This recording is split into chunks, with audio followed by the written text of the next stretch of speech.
Alors, je suis un industriel qui, après près de 40 ans de carrière dans l'industrie, a pris sa retraite et qui maintenant utilise son expérience notamment pour aider à la formation de nos jeunes ingénieurs. Bon, voilà, c'est une des responsabilités que j'ai en tant que retraité de l'industrie que de guider une école d'ingénieurs dans la formation de nos jeunes.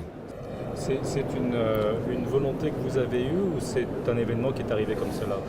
Vous savez, la vie est faite de rapprochements et d'opportunités.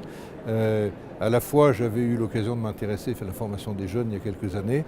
Et là, le ministre de la Défense m'a demandé si j'acceptais de prendre la responsabilité d'une école au sens de la responsabilité de son conseil d'administration. C'est un job à temps très très partiel, mais qui est tout à fait prenant et passionnant. Voilà. Donc si je vous pose la question de qu'est-ce que le patrimoine évoque pour vous, qu'allez-vous me répondre? J'ai été élevé dans une famille où j'avais une mère qui était artiste et que dans la famille on aimait beaucoup effectivement tout ce qui était lié à l'art. Donc en quelque sorte je suis tombé dans la marmite quand j'étais petit et j'ai toujours été passionné par ça à titre vraiment personnel et individuel en m'occupant de quelques vieilles pierres familiales dans le centre de la France et en m'occupant d'un certain nombre d'objets que les générations anciennes ont fait passer. Et j'attache beaucoup d'importance à essayer de contribuer modestement à la transmission des objets d'art et du patrimoine immobilier donc aux générations futures.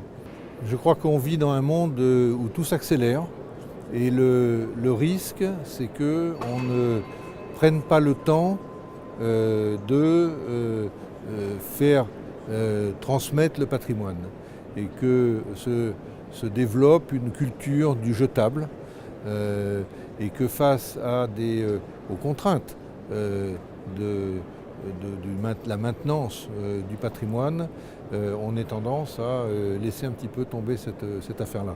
Je pense en particulier au domaine qui est le domaine du mobilier.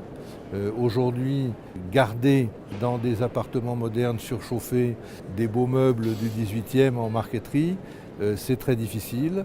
Il faut investir pour les maintenir en condition, mais je crois que ce sont des sacrifices qu'il faut savoir faire si on veut pouvoir offrir à nos enfants et petits-enfants ces objets qui ont quand même marqué l'art à la française pendant les siècles passés.